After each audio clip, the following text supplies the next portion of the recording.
Selamat malam, rekan-rekan Kopi Tarik. Jumpa lagi di podcast Kopi Tarik. Semakin ditarik, semakin asik.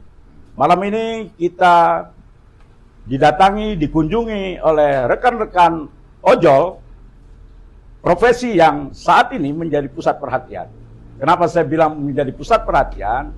Karena rekan-rekan dari ojol ini kebetulan hadir pada malam hari ini adalah para pelaku, para praktisi atau pekerja platform yang betul-betul bisa memahami bagaimana apa yang terjadi di ojol ini. Teman-teman Kopi Tarik, malam ini kita akan coba mengupas lebih jauh apa yang sebenarnya terjadi dan apa sebenarnya yang menjadi kemauan dari teman-teman ojol ini. Karena kita tahu, kalau kita sering melihat di media, banyak teman-teman ojol ini melalui gerakan-gerakan seperti demo, kemudian unjuk rasa ya, seperti itu. Mereka selalu menyuarakan bagaimana posisi atau profesi ojol ini betul-betul menjadi pusat perhatian pemerintah, betul-betul menjadi perhatian pemerintah. Nah, malam ini saya di studio Kopi Tarik telah hadir beberapa teman-teman ojol dari beberapa daerah, ada dari Medan, kemudian ada dari Jogja, ada dari Bandung, dan ada dari Jakarta. Malam ini kita akan coba kupas tuntas apa yang sebenarnya menjadi keinginan teman-teman dari rekan-rekan ojol ini, baik itu mengenai kesejahteraan, baik itu mengenai tarif, dan hal-hal yang mungkin terkait dengan hal tersebut. Kita akan mulai dengan memperkenalkan diri mungkin terlebih dahulu Bang ya. Mungkin Abang yang paling kanan dari saya, paling ujung. Terima kasih Bang sebelumnya ya. Iya, siap. Selamat malam buat kita semuanya, secara khusus di podcast Kopi Tarik. Semakin ditarik, semakin asik. Semakin asik. Luar biasa ini ya. Iya. Jadi perkenalkan dulu. Kalau nama saya ini Juel Safriko Hutasoid ya. Oke, siap. Ya, dari namanya udah jelas ya dari Sumut ya. Betul. Cuma di kalangan ojek online atau ojol saya sering dikenal dengan Papa Deon. Papa Deon. Iya, okay. Papa Deon. Jadi saya dari Jakarta, Sekjen dari Koalisi Ojol Nasional. Sekjen Koalisi Ojol. Oke, siap. Jadi gitu. Ian, salam langsung Bang.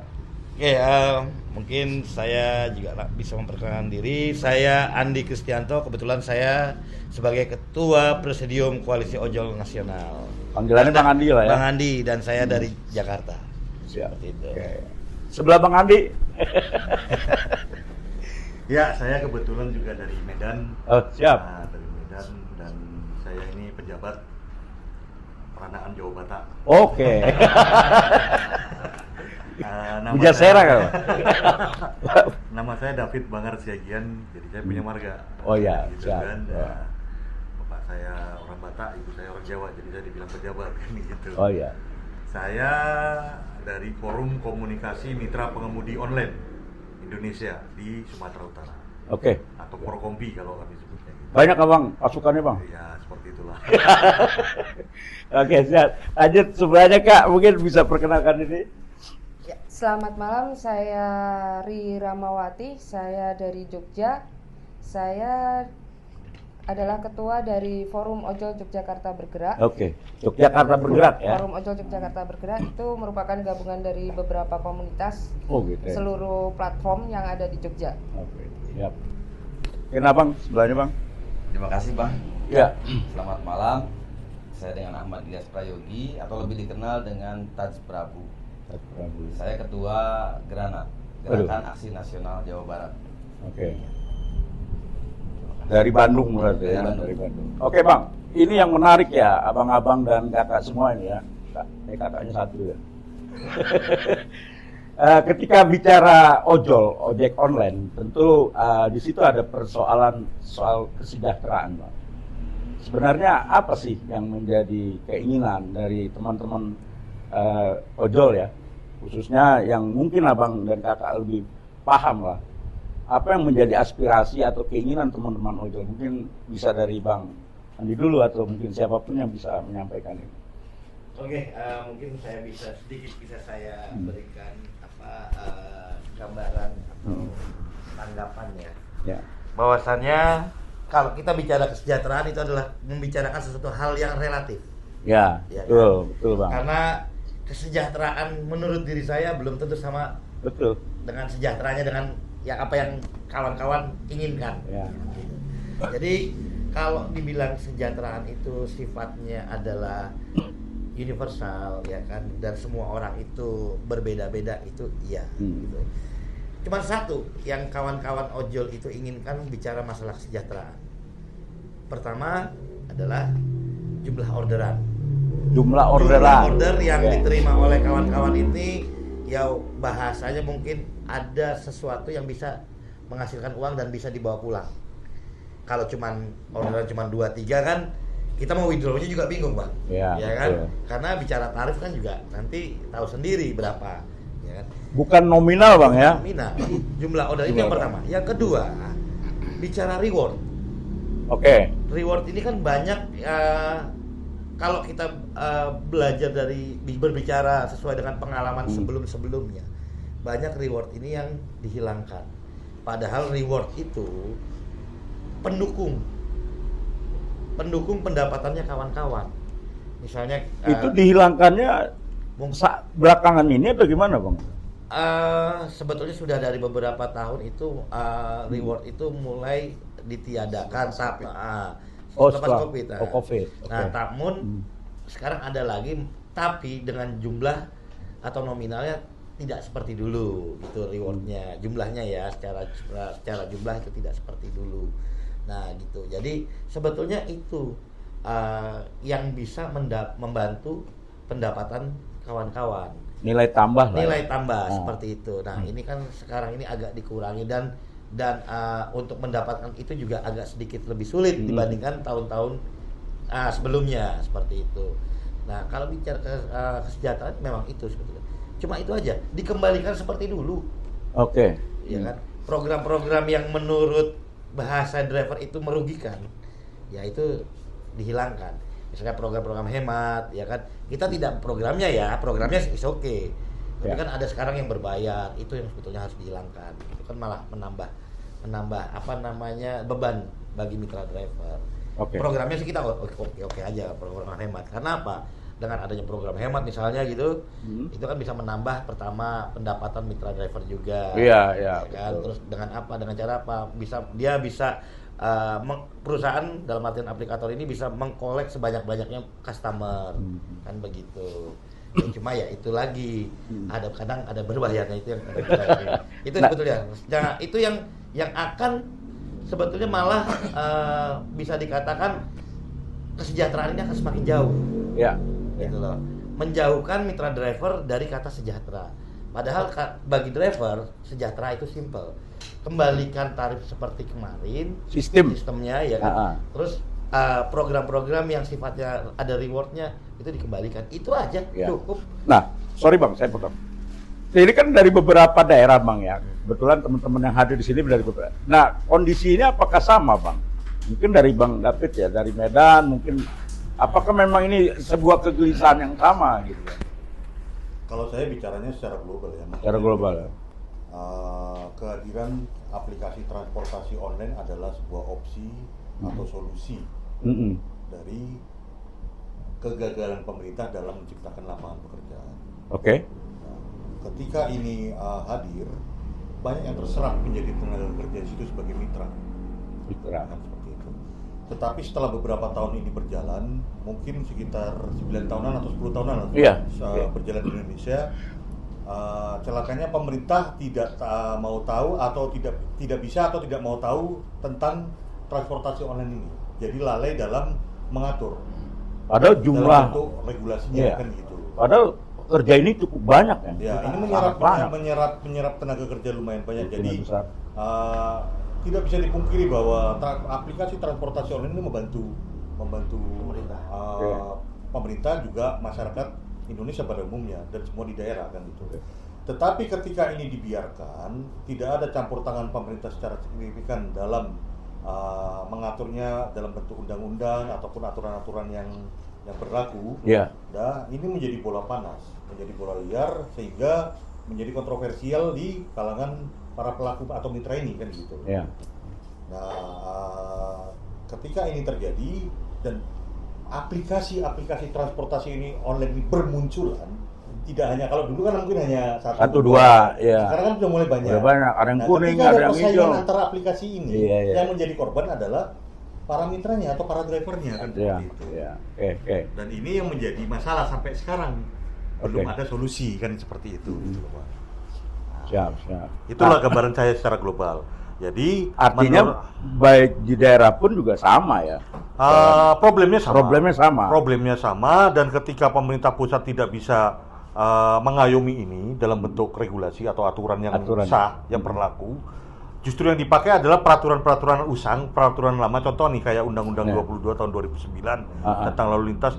Ini akan diterapkan dalam transportasi online, ya nggak cocok. Nggak masuk. 2009 itu belum ada online kan gitu. Ya nggak masuk dong. Nah, ini adalah aturan untuk konvensional. Nah, ketika aturan konvensional ini diterapkan untuk online, ini kan kayak maaf kata seperti baju perempuan dipakaikan laki-laki, bencong kan gitu. Agak jelas Nah, status seperti ya itu. kan? Iya. Nah, ketika ini berlarut-larut, ya terjadilah seperti ini. Demo, terjadi penolakan dan sebagainya, kan ada masalah seperti itu. Nah, ini kompleks. Dalam pemerintah, dari sisi pemerintah itu kompleks, maksudnya ada beberapa kementerian yang seharusnya dilibatkan. Tapi saya potong dulu Bang. Siap. Negara lain kan bisa Bang. Kita ambil contoh misalkan di Inggris lah ya. Regulasi, mereka memang hadir, negara tuh hadir. Ketika bicara tarif misalkan ya kan, bicara kesejahteraan. Kalau saya melihatnya, kami melihat ini kan negara atau pemerintah ini masih lemah posisinya, menegaskan posisi teman-teman ini gitu loh Bang. Walaupun Abang bilang tadi kan, sebenarnya memang kompleks gitu loh Bang. Nah, mungkin Abang sendiri bisa melihatnya seperti apa gitu. Ini saya lebih cenderung ketidakmauan pemerintah dalam untuk ketidaktegasan pemerintah dalam untuk mengatur ini semua kan seperti itu. Ya. Itu saja. Soalnya emang nggak mau ya. Iya. Ketika terjadi dinamika di lapangan masalah-masalah, kita bicara secara jujur saja loh. Iya. Dari kementerian sampai ke daerah, dinas yang mau mengurus ini cuman perhubungan. Ya. Kominfo, tenaga kerja itu nol besar semuanya. Kan seperti itu. Padahal ini harus ada kolaborasi atau kerjasama antar pemerintah ini kan seperti itu, antar lembaga pemerintah ini, kementerian ini kan seperti itu. Nah, sampai sekarang tidak ada kan seperti itu. Itu dari sisi saya ya. Ya, oke, siap. Mungkin Kak bisa menambahkan nggak? Ini teman-teman dari Jogja ini ya. Ya gimana Kak? Ini bicara soal kesejahteraan ya. Kesejahteraan. Kalau kesejahteraan, kalau menurut saya mungkin menambahi boleh, teman-teman. Kak, sebenarnya kalau di daerah itu sama. Cuma kalau bagi saya kesejahteraan itu lebih ke perlindungan ke mitra. Jadi perlindungan ke mitra. Ketika mitra ada masalah, itu kehadiran aplikator itu sebenarnya sangat dibutuhkan oleh mitra. Entah dari pendampingan hukum, penyelesaian masalah. Terus selain itu kesejahteraan itu juga adanya seperti jaminan sosial dan juga seperti kalau bagi saya voucher-voucher yang untuk betulin motor, servis itu juga sebenarnya sangat-sangat membantu bagi teman-teman seperti itu. Artinya kan bicara kesejahteraan ini kan bukan bicara kecukupan materi Bang ya. Bukan hanya bicara uangnya harus berapa kami dapat kan gitu kan. Artinya banyak elemen-elemen lain yang memang harusnya disiapkan kan gitu kan. Contoh masalah tadi yang Mbak bilang ya, ketika terjadi persoalan hukum misalnya, ini kan juga bagian dari perlindungan sebetulnya sebagai mitra platform atau seperti itu. Abang mungkin bisa nambahin Bang. Kalau di Bandung atau Jawa Barat gimana Bang kira-kira? Kalau di Bandung sendiri, saya juga cuma menambahkan saja apa yang disampaikan oleh teman-teman betul adanya. Jadi kesejahteraan itu kembali bergantung kepada penerimaan masing-masing. Nah, yang ditekankan Mbaknya juga barusan dari Jogja betul. Kalau saya secara pribadi lebih menekankan kepada pelindungan K3-nya. Baik itu pelindungannya bukan keselamatan, kecelakaan saja, tetapi lebih diprioritaskan kepada kesehatan. Kemudian daripada itu selebihnya yang saya tahu di antara seluruh aplikasi yang saya tahu nih ya, saya nggak akan nyebutin. Cuman yang bolehlah sedikit saya sundul. Yang saya tahu hanya aplikasi Karya Anak Bangsa yang ada di situ, ada bengkelnya di kantor kan, ada ini perlu sebetulnya buat mitra. Terus ada sembako untuk beras tiap bulan. Nah, ini selain bonus tadi ya Kang, disebutkan ya sama ini Abang. dari platform ya Bang? Iya, dari platformnya sudah, gitu ya. Saya lihat yang lain belum ada Bang gitu. Nah terus pemerintah juga ribet ini, yang tadi Abang bilang betul, hanya dari Kemenhub. Yang padahal kita sebetulnya pemerintah ini seharusnya bersyukur ketika pemerintah belum bisa mengabulkan 19 juta lowongan kerja. Ini ada ojol ini yang dari tahun 2014 ini sudah berjalan dan membantu pemerintah. Seharusnya pemerintah harus tegas, harus membuat aturan. Saya potong nih Bang ya. Kalau status sebuah perusahaan kan jelas, ada pengusaha, ada karyawan. Betul. Nah kalau ojol ini apa memang harus begitu? Disebut karyawan atau gimana? Kalau sementara ini saya lebih cenderung, saya pribadi ya. Iya. Dan mungkin beberapa juga seperti itu. Yang cocok ini ya memang baru hanya kemitraan karena belum ada apa ijab kabulnya lah. Kalau anak tuh lahir siapa bapak ibunya ini belum jelas. Cuman ketika anaknya lahir seharusnya ya pemerintah anggaplah sebagai kedua orang tua ini bertanggung jawab dalam arti kata lebih banyak menekankan kepada perusahaan-perusahaan itu terkait perlindungannya gitu, dan lain-lainnya. Nah ini yang tadi Abang bilang betul, yang sementara ini berjalan, yang mau istilahnya peduli lah, nggak tahu dipaksa atau kepaksa atau memang peduli nih. Cuma baru Kemenhub. Nah sekarang ribet juga nih untuk ojol, untuk transportasi Kemenhub. Sementara untuk apa paket gosen Komtigi. Itu betul. Jadi siapa nih mau pegang jelas gitu kan. Jadi ada kejelasan ribet banget ini gitu. Nah, kurang lebih seperti itu. Jadi tinggal pemerintahnya sendiri disyukuri loh ini dibantu. Membuka zamannya saya dulu. Ini cari kerja susah. Betul nggak Bang? Iya. Paling unggul lah kalau nggak punya ijazah ngamen-ngamen atau apa kan. Ini enak gitu. Ojol sudah bisa kita syukuri ya. Ada pendapatan buat teman-teman juga semua, nggak nganggur-nganggur amat lah gitu. Nah tinggal di pihak pemerintahnya saja. Artinya di sini kan harusnya ada ketegasan. Ya, selain ketegasan tentu ada payung hukum yang jelas, Pak. Ditambah ini lagi, Pak, pelayanannya. Lah jangan satu platform saja yang bisa menyiapkan apa? Bengkel di kantor dan lain-lain. Cobalah semua berkantor yang baik dan benar. Oh gitu. Saya cuma artinya kan gini Bang, kalau misalkan ada payung hukum itu kan tidak hanya persoalan melindungi teman-teman ojolnya sendiri, tapi platform juga harus punya aturan yang memang mungkin ya seperti Abang tadi, tidak hanya satu platform mungkin punya keistimewaan atau punya kelebihan ya. Harus ada yang sama tentunya kan. Dan ini Bang cenderungnya platform ini perlindungannya bukan hanya untuk driver, teman-teman harus ingat konsumen juga kan. Itu gimana tuh? Nah, kayak contoh nih, ada yang ketinggalan tas di mobil driver atau ada yang anaknya nggak balik lagi. Kalau nggak ada kantornya mau gimana Bang? Satu itu, terus kedua pelayanannya seperti apa? Ini kan harus diperbaiki loh. Ini rakyat Indonesia loh, pemerintah. Oh siap, lanjut lah. Ya. Harus ada kantornya. Ya.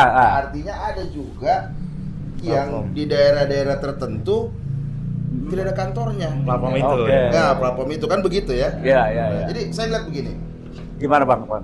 Tadi kan berbicara kesejahteraan. Ya. Dan ini yang merupakan suatu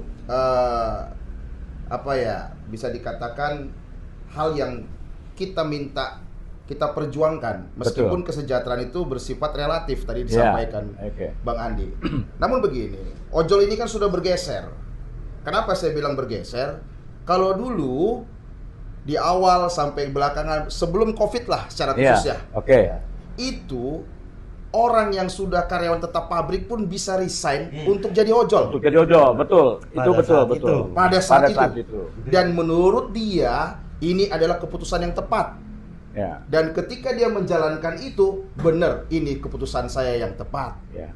Sehingga tidak ada tuh muncul yang seperti ini. Kita semua merasakan kesejahteraan.